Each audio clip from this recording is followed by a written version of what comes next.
యేసుక్రీస్తు జనం ఎట్లనగా ఆయన తల్లి అయిన మరియా యోసేపులకు ప్రదానం చేయబడిన తరువాత వారేకము కాక మునుపు ఆమె పరిశుద్ధాత్మ వలన గర్భవతిగా ఉండెను.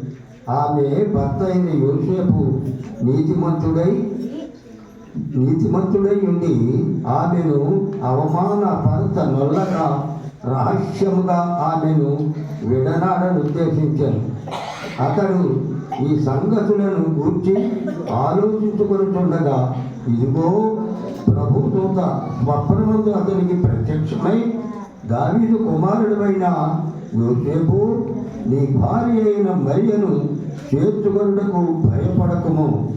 ఆమె గర్భము ధరించినది పరిశుద్ధాత్మ వలన కలిగినది. ఆమె యొక్క కుమారుని కనును తన ప్రజలను వారి పాపముల నుండి ఆయనే రక్షించును కనుక ఆయనకు యేసు అని పేరు పెట్టుదు అనేను. ఇదిగో కన్యక గర్భవతి కుమారుని కనును ఆయనకు ఇమ్మానుయేలు పేరు పెట్టుదురు అని ప్రభు తన ప్రవక్తల ద్వారా పలికిన మాట నెరవేరునట్లు ఇదంతయు జరిగింది. ఇమ్మానుయేలునకు పేరునకు భాషాంతరమున దేవుడు మనకు తోడని అర్థం. ఈ పరిశుద్ధ వాక్యం దేవుడు దీవించి ఆశీర్వదించును గాక. ఆమేన్.